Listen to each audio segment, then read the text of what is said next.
Hello everyone, welcome back to my YouTube channel. अभी तक हमने चैप्टर 4 तक ऑफ भारतीय साक्ष्य अधिनियम कंप्लीट कर लिया है। आज हम chapter 5 that is section 56 of भारतीय साक्ष्य अधिनियम 2023 स्टार्ट करने वाले हैं। और हम ये सारे सेक्शंस डायरेक्टली बैरेक्ट से कवर करते हैं, तो आप भी अपनी बैरेक्ट अपने सामने रखिए। Let's start. This is chapter 5 that is of documentary evidence. Documentary evidence की बात होगी यहाँ पे। Section 56 says that contents of document may be proved either by primary evidence या फिर secondary evidence। जो डॉक्यूमेंट की जो कंटेंट्स होती है, डॉक्यूमेंट में क्या बातें लिखी गई हैं, जो भी उसमें मार्क्स, लेटर्स, जो भी फिगर्स, जो कुछ भी डॉक्यूमेंट्स में अवेलेबल हैं, वो सारी चीजें या तो हम प्राइमरी एविडेंस से प्रूव कर सकते हैं या सेकेंडरी एविडेंस से प्रूव कर सकते हैं। ठीक है। प्राइमरी एविडेंस सेक्शन 57 में डिफाइन किया हुआ है, सेकेंडरी एविडेंस सेक्शन 58 में डिफाइन किया है। सबसे पहले हम लोग section 57 that is primary evidence करेंगे। Section 57 says that primary evidence means the document itself. Primary evidence का मतलब होता है डॉक्यूमेंट खुद ही, क्योंकि प्राइमरी एविडेंस तो बेस्ट एविडेंस होता है, तो बेस्ट एविडेंस में हमेशा डॉक्यूमेंट ही तो प्रोड्यूस करेंगे। ठीक है, for the inspection of the court, court की इंस्पेक्शन के लिए। अब इसकी एक्सप्लेनेशन देख लेते हैं। पहला explanation says that where a document is executed in several parts. अगर किसी डॉक्यूमेंट को कई पार्ट में एग्जीक्यूट किया गया है, तो वो सारे पार्ट प्राइमरी एविडेंस बन जाएंगे। ठीक है। सेवरल पार्ट्स का एग्जांपल अगर हम ले लें, तो एक डीड अगर हो गया, कोई भी डीड जो होती है या डॉक्यूमेंट्स जो जैसे पार्टीशन डीड वगैरह होती है, तो ए और बी के बीच में अगर कोई पार्टीशन हुई है, तो ए के पास भी डॉक्यूमेंट प्रेजेंट होंगे, बी के पास भी होंगे, तो ये दोनों पार्ट प्राइमरी एविडेंस हो जाएगा, क्योंकि जो एग्जीक्यूशन यहाँ पे हुआ है वो सेवरल पार्ट्स में हुआ है। Second explanation says that where a document is executed in counterparts. अब काउंटर पार्ट में अगर हम किसी डॉक्यूमेंट को एग्जीक्यूट कर रहे हैं, फॉर एग्जाम्पल चेक। चेक जो होता है, हम चेक अगर बैंक में सबमिट करते हैं तो हमें एक रिसीट मिलती है। ठीक है। तो वो जो चेक हो जाएगा वो काउंटर पार्ट में हो गया, बिकॉज एक एक पार्ट हमारे पास रहता है, एक पार्ट बैंक में सबमिट रहेगा। तो where a document is executed in counterpart, जब कोई काउंटर पार्ट में एग्जीक्यूट हो रहा है, तो जितने भी काउंटर पार्ट हैं being executed by one or some of the parties only, each counterpart is primary evidence against the parties executing it। तो जो पार्टी एग्जीक्यूट कर रहा है उसके लिए वो काउंटर पार्ट प्राइमरी एविडेंस हो जाएगा, और जो सेकंड पर्सन है उसके लिए वो सेकेंडरी एविडेंस हो जाएगा। ऑलराइट।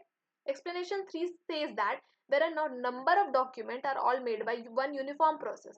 कई सारे डॉक्यूमेंट को एक यूनिफॉर्म प्रोसेस के द्वारा बनाया गया है। इन केस ऑफ, जैसे ले लेते हैं in case of printing, lithography या फोटोग्राफी, तो सारे केसेस में ये सारी चीजें प्राइमरी एविडेंस हो जाएगी। ठीक है। जहां नंबर ऑफ डॉक्यूमेंट एक यूनिफॉर्म प्रोसेस से बनाया गया। फॉर एग्जाम्पल, आपकी जो बैरेक्स हैं, ठीक है, वो किसी भी पब्लिकेशन की हो सकती है, मान लीजिए वो यूनिवर्सल की है, प्रोफेशनल्स की है, या टैक्समैन की है, या जो कोई भी बैरेक्ट आपकी है, तो वो बैरेक्ट एक यूनिफॉर्म प्रोसेस से बना है। सारी की सारी यूनिवर्सल्स की बैरेक्ट सिमिलर होगी या सिमिलर फॉर्म ऑफ प्रोसेस से वो बन रही है, या तो प्रिंटिंग, लिथोग्राफी, फोटोग्राफी, किसी भी फॉर्म में जो भी बन रही है, तो वो सारे जो बैरेक्ट्स होंगे एक दूसरे के लिए वो प्राइमरी एविडेंस हो जाएंगे। ठीक है। But where they are all copies of a common original, but उनका एक ओरिजिनल होगा, वो तो कॉमन ओरिजिनल होगा। फॉर एग्जाम्पल, जैसे ये बैरेक्ट, ये ऑफिशियल गैजेट की बैरेक्ट है, तो ऑफिशियल गैजेट के द्वारा हमने एक बैरेक्ट प्रिंट करवाया। ठीक है। और उस प्रिंटेड बैरेक्ट से हमने कई सारे अदर सिमिलर बैरेक्ट्स बनवाए, तो वो जो पहला बैरेक्ट जो था वो एक अदर डॉक्यूमेंट हो गया। लेकिन जो कई सारे बैरेक्ट्स हैं वो एक दूसरे के लिए प्राइमरी एविडेंस तो होंगे, बट जो ओरिजिनल बैरेक्ट था, जो मैंने सबसे पहले फर्स्ट कॉपी जो निकलवाई, उसके लिए बाकी सारे जो बैरेक्ट्स हैं वो प्राइमरी एविडेंस नहीं हो जाएंगे, सेकेंडरी एविडेंस हो जाएंगे। ठीक है। तो यहाँ पर ये बात कही गई कि एक यूनिफॉर्म प्रोसेस से अगर कई सारे डॉक्यूमेंट्स बने हैं, इन केस ऑफ प्रिंटिंग हो, लिथोग्राफी हो, फोटोग्राफी हो, तो सारे के सारे प्राइमरी एविडेंस हो जाते हैं of contents of the rest, बाकी सब के लिए। लेकिन where there are copies from a common original, लेकिन अगर वो किसी कॉमन ओरिजिनल की कॉपी है, जैसे अगर मैं आपको अपनी बैरेक्ट देती हूँ, आप मेरे बैरेक्ट से सारे आप जेरोक्स करवा रहे हैं, तो वो जितनी भी जेरोक्स होगी एक दूसरे के लिए तो वो प्राइमरी एविडेंस हो जाएगी, लेकिन वो किसी कॉमन ओरिजिनल की वो कॉपीज हो गई, तो वो जो कॉपीज होगी वो ओरिजिनल बैरेक्ट के लिए प्राइमरी एविडेंस नहीं रह जाएगी। ठीक है। एक्सप्लेनेशन 4, ये जो एक्सप्लेनेशंस हैं 4, 5, 6 एंड 7, ये चारों नए भारतीय साक्ष्य अधिनियम में ऐड किए गए हैं। इंडियन एविडेंस एक्ट में ये एक्सप्लेनेशंस नहीं थे। तो explanation 4 says that where an electronic या डिजिटल रिकॉर्ड, इलेक्ट्रॉनिक या digital record is created stored, and such storage occurs simultaneously or sequentially in multiple files. Each such file is a primary evidence. अगर कोई भी electronic या digital record को create किया गया या स्टोर किया गया है, किसी स्टोरेज में अगर रखा गया है सीक्वेंशियली, मल्टीपल फाइल्स के फॉर्म में रखा गया है, तो वो सारे प्राइमरी एविडेंस हो जाएंगे.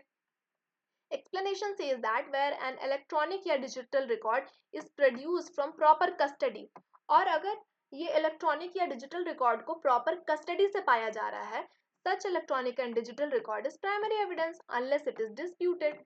अगर किसी प्रॉपर कस्टडी से हम इलेक्ट्रॉनिक या डिजिटल रिकॉर्ड को पा रहे हैं तो वो एक प्राइमरी एविडेंस हो जाएगा जब तक कि वो डिस्प्यूट में ना हो. ठीक है. Explanation 6 says that where a video recording is simultaneously stored in electronic form, video recording को साइमल्टेनियसली स्टोर किया गया किसी इलेक्ट्रॉनिक फॉर्म में और उन्हें ट्रांसमिट किया गया या ब्रॉडकास्ट किया गया और ट्रांसफर किया गया किसी अदर या each of the stored recordings में, तो ये सारी चीजें प्राइमरी एविडेंस हो जाएगी. आई होप आपको ये इलेक्ट्रॉनिक और डिजिटल रिकॉर्डिंग का कंसेप्ट समझ में आ रहा है कि जहां पर भी हमने रिकॉर्ड किया है या फिर अगर हम कई जगह किसी फोन से फोटो क्लिक कर रहे हैं, ठीक है, अगर हमने 3-4 फोन से फोटो क्लिक करी है किसी पर्सन की, तो वो सारी चीजें वो प्राइमरी एविडेंस हो जाएगी क्योंकि वो सारे फोन डायरेक्टली तो वो फोटो क्लिक कर रहे हैं ना. Explanation 7 says that where an electronic या digital record is stored in multiple storage में उन्हें रखा जा रहा है in a computer resource, each such automated storage including temporary files is primary evidence. Explanation 7 में ये बात की गई कि अगर इलेक्ट्रॉनिक या डिजिटल रिकॉर्ड को मल्टीपल स्टोरेज स्पेस में रखा जा रहा है किसी भी कंप्यूटर रिसोर्स में, तो सारे जो स्टोरेज जहां जहां वो चीज़ें रखी गई है इंक्लूडिंग अगर कोई टेम्पररी फाइल भी है तो वो सारी चीज़ें प्राइमरी एविडेंस हो जाएगी. क्या क्या बात कही गई. एक्सप्लेनेशन 4 में हमने डिजिटल रिकॉर्ड के क्रिएशन की बात की गई, क्रिएशन या स्टोरेज की बात की गई. ठीक है. और एक्सप्लेनेशन 5 में हमने कहाँ से प्रोड्यूस कर रहे हैं, अगर वो प्रॉपर कस्टडी से प्रोड्यूस हो जा रहा है तो वो प्राइमरी एविडेंस हो गया. तीसरे एक्सप्लेनेशन 6 में ये बात कहेगी कि किस जगह पे उसे ट्रांसमिट या ब्रॉडकास्ट किया जा रहा है या ट्रांसफर किया जा रहा है, तो वो सारी चीजें प्राइमरी एविडेंस हो जाएगी. एक्सप्लेनेशन 7 सेज दैट कि मल्टीपल स्टोरेज में अगर रखा गया है तो वो सारे जो मल्टीपल स्टोरेज हैं वो सारी प्राइमरी एविडेंस ही होती है. अब इसकी इलस्ट्रेशन देख लेते हैं. A person is shown to have been in position of a number of placards all printed at one time from one original. जितने भी प्लेकार्ड्स थे सबको एक जगह पे किसी एक ओरिजिनल से कॉपी किया गया, ठीक है, प्रिंट किया गया. And one of the placard is primary evidence of contents of any other. तो जितने भी प्लेकार्ड्स को जो हमने प्रिंट किया है वो एक दूसरे के लिए प्राइमरी एविडेंस तो हो जाएंगे, बट उनमें से कोई भी एक प्लेकार्ड है वो जो ओरिजिनल प्लेकार्ड था उसके लिए प्राइमरी एविडेंस नहीं हो जाएगा. ये इलस्ट्रेशन तो मैंने आपको पहले ही समझा दिया.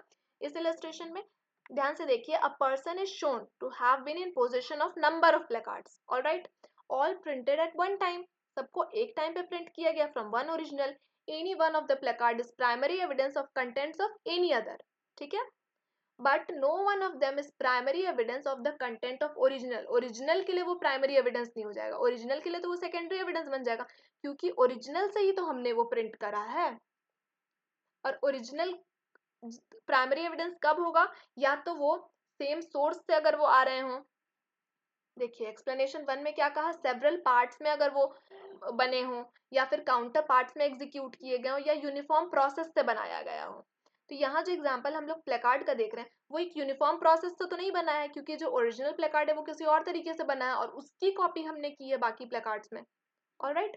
अब next come section 58 that is secondary evidence. अभी तक तो हम प्राइमरी एविडेंस पढ़ रहे थे. आप ये जान लीजिए कि primary evidence is also known as the best evidence. और जनरल रूल ये है कि हमेशा बेस्ट एविडेंस ही कोर्ट में प्रेजेंट किया जाता है unless and until there is some other reason because of which you cannot produce primary evidence. So let's start. Section 58 says that secondary evidence क्या क्या होते हैं, secondary evidence में क्या क्या शामिल है. ओके. includes वर्ड यहाँ लिखा हुआ है. तो सेकेंडरी एविडेंस में सर्टिफाइड कॉपीज आ जाएगी. Given under the provision here in after contain. Certified copies, जो भी सर्टिफाइड कॉपीज होती है जो हम किसी भी जो पब्लिक डॉक्यूमेंट्स होते हैं, पब्लिक डॉक्यूमेंट की सर्टिफाइड कॉपीज हम लोग जाके ऑफिस से लेते हैं तो that is known as secondary evidence. Copies made from original by mechanical process. किसी मैकेनिकल प्रोसेस से अगर हमने किसी ओरिजिनल कॉपी अगर की है तो that is secondary evidence. which in themselves ensure accuracy of the copy, ठीक है, and copies compared with such copy, या उन copies को जो हम compare कर रहे हैं original से, copies made from और compared with the original, copies जिन्हें या तो original से बनाया गया या original से compare किया गया है, counterparts of the document as against the parties who did not execute them. आपको याद होगा हमने चेक वाला एग्जाम्पल दिया इसके प्रीवियस सेक्शन में, या तो काउंटर पार्ट्स उस बारे में बात करते हैं। जैसे चेक वाला जो एग्जाम्पल था, हमें एक रिसीट मिल गई, हमने चेक जमा किया बैंक में, हमारे पास एक रिसीट आ गई, तो वो जो रिसीट थी उसे तो बैंक ने एग्जीक्यूट किया, तो हम बैंक के खिलाफ उसे इस्तेमाल कर सकते हैं, वो हमारे लिए प्राइमरी एविडेंस हो जाएगा। और जो चेक जो हमने कोर्ट में जो हमने बैंक को सबमिट किया है, वो चेक बैंक के लिए प्राइमरी एविडेंस हो जाएगा। Oral accounts of the contents of a document given by some person who has himself seen it. Oral accounts वो person जिस person ने खुद ही देखा है, तो वो भी यहाँ पे relevant हो जाएगी as secondary evidence. Oral admissions जो होते हैं, oral account of content of document, आप ध्यान दीजिएगा कंटेंट ऑफ डॉक्यूमेंट की यहाँ पे बात हो रही है कि जिन पर्सन ने उन कंटेंट्स को देखा है तो वो रेलेवेंट हो जाएगा सेकेंडरी एविडेंस में। और ओरल एडमिशंस भी यहाँ पे सेकेंडरी एविडेंस में हो जाते हैं। ओरल एडमिशन का मतलब हो गया डायरेक्ट एविडेंस, जो हमने प्रीवियस सेक्शन में लास्ट वीडियो में हमने ओरल एविडेंस के बारे में बात करी है, आप वो वीडियो जाकर देख सकते हैं। कुछ रिटन एडमिशंस, ओरल एडमिशंस का मतलब हो गया जो हमने एडमिट करा कह के कि हाँ दिस फैक्ट एग्जिस्ट या दिस डजंट एग्जिस्ट। और रिटन एडमिशंस मतलब हो गया कि कोई भी फैक्ट हम एडमिट कर रहे हैं रिटन फॉर्म में, ठीक है। Evidence of a person who has examined a document the original of which consist of numerous account. अब कोई भी एक evidence, suppose numerous account consist कर रहा है या other document which can not conveniently B examined in court and who is skilled in examination of such documents. अब कोई भी ऐसा डॉक्यूमेंट है जो अगर न्यूमरस अकाउंट होल्ड कर रहा है, या बहुत बड़ी कोई बहुत ही बड़ा किताब है, या बहुत ही कई पेजेस का वो है, या फिर ऐसा किसी पब्लिक सर्वेंट के पास वो है जो हम लेकर नहीं आ सकते हैं, तो उन मामले में भी हम सेकेंडरी एविडेंस दे सकते हैं। इलस्ट्रेशन देख लीजिए इसकी, सिर्फ 4 इलस्ट्रेशन यहाँ पे दिए हुए हैं, तुरंत हो जाएगा 1 मिनट के अंदर। तो a photograph of an original is secondary evidence. Photograph तो सेकेंडरी एविडेंस हो गया of its content, though the two have not been compared, भले उन दोनों को कंपेयर नहीं किया गया है। If it is prove that the thing photograph was original, अगर ये प्रूव किया जाए कि जो फोटोग्राफ क्लिक की गई है वो ओरिजिनल चीज की गई है, ठीक है, तो उस मामले में हमें कंपेयर करने की जरूरत नहीं है, उसके बाद भी हम एज अ सेकेंडरी एविडेंस उस फोटोग्राफ को ले सकते हैं। A copy compared with copy of the letter made by a copying machine is secondary evidence. अब कॉपिंग मशीन से जो कॉपी निकाली गई उससे अगर किसी और कॉपी को हम कंपेयर कर रहे हैं तो वो भी सेकेंडरी एविडेंस हो जाएगी of the contents of the letter, उस लेटर में क्या क्या कंटेंट लिखी हुई है। If it is shown that copy made by the copying machine was made from the original, बस ये आपको प्रूव करना पड़ेगा कि वो जो कॉपी है उस कॉपी को ओरिजिनल से ही ड्रॉ किया गया है, ओरिजिनल से ही कॉपी करी गई है। Okay, a copy transcribed from any copy but afterwards compared with the original, किसी कॉपी को ट्रांसक्राइब तो किया गया दूसरी कॉपी से, लेकिन उसे बाद में कंपेयर किया गया ओरिजिनल से, तो उसे भी हम सेकेंडरी एविडेंस दे बोल देंगे। मतलब एक ओरिजिनल मेरे पास एक डॉक्यूमेंट थी, उसकी जेरोक्स करी मैंने, जेरोक्स से मैंने एक और जेरोक्स कर ली, ठीक है, copy transcribe from a copy, ये मतलब हो गया जेरोक्स से जेरोक्स करना, समझ गए आप। तो जो जेरोक्स से हमने जेरोक्स करी उस वाले जेरोक्स को अगर हम ओरिजिनल से कंपेयर कर दे रहे हैं तो that will be called a secondary evidence, but the copy not so compared is not secondary evidence. लेकिन अगर उस कॉपी को हमने कंपेयर नहीं करो तो that will not be a secondary evidence of the original although the copy from which it was transcribed was compared with the original even if, अगर जो हमारे पास एक जेरोक्स था, पहला तो हमारे पास एक ओरिजिनल था, ओरिजिनल से हमने एक जेरोक्स किया, जेरोक्स का हमने जेरोक्स किया, ठीक है, तो जेरोक्स का जो जेरोक्स है उसे हमने ओरिजिनल से कंपेयर नहीं किया, तो ये वहां पे सेकेंडरी एविडेंस में नहीं आएगा। इवन इफ उस जेरोक्स से जिससे हमने जेरोक्स करा था उस जेरोक्स को भले हमने ओरिजिनल से कंपेयर कर दिया था, still this will not be a secondary evidence. Alright, D illustration है नाइदर एन ओरल। अगर आपको सी इलस्ट्रेशन समझ में नहीं आया तो एक बार मेरी वीडियो को आप स्लो करके फिर से सुन सकते हैं, मैंने उसमें बहुत अच्छी तरह से समझाया है। Illustration D says that neither an oral account of a copy compared with the original nor an oral account of a photograph or machine copy of original is secondary evidence of the original। See, oral account हम लोग नहीं दे सकते हैं किसी भी copy का compared with original. एक original copy की हमने जेरोक्स बनाई, उस जेरोक्स का हम ओरल अकाउंट दे रहे हैं, दैट इज नॉट अलाउड। या कोई फोटोग्राफ है या कॉपी मशीन से हमने कॉपी निकाली है ओरिजिनल से, तो ये एज अ सेकेंडरी एविडेंस नहीं यूज किया जा सकता है। ध्यान से पढ़िए, neither an oral account of a copy compared with the original nor an oral account of a photograph, ना तो कॉपी की ना फोटोग्राफ की या किसी मशीन कॉपी की of the original is used as a secondary evidence of the original, original के secondary evidence की तरह हम यूज नहीं कर सकते हैं। Section 59 says that proof of documents by primary evidence, जितने भी डॉक्यूमेंट की प्रूफ हमने देनी है, शैल बी प्रूव्ड, शैल का मतलब होता है कि इट मस्ट बी प्रूव्ड, ठीक है, शैल एक मैंडेटरी प्रोविजन होता है, shall be proved by primary evidence, ठीक है, डॉक्यूमेंट्स को हम हमेशा प्राइमरी एविडेंस के थ्रू करेंगे accept in cases here in after mention, यहाँ पे कुछ केसेस दिए हुए हैं जो सेक्शन 60 में केसेस दिए हुए हैं, उन सेक्शंस के अलावा उसमें जो भी बात कही गई है उसके अलावा अगर कोई भी सिचुएशन फॉल करती है तो उस मामले में आपका सेकेंडरी एविडेंस नहीं वैलिड होगा और आपको प्राइमरी एविडेंस ही कोर्ट में देखनी है। ऑलराइट, तो हमारा सेक्शन 59 तक कंप्लीट हुआ। आई होप आपको ये सेक्शंस अच्छे से समझ में आ गए हैं। अगर आपको नहीं समझ में आया तो आप एक बार वीडियो हमारी फिर से देख सकते हैं या फिर हमारी वीडियो को स्लो करके भी देख सकते हैं, और अगर मैं ज़्यादा स्लो बोल रही हूँ तो आप हमारी वीडियोज़ को फास्ट करके देख सकते हैं। Thank you.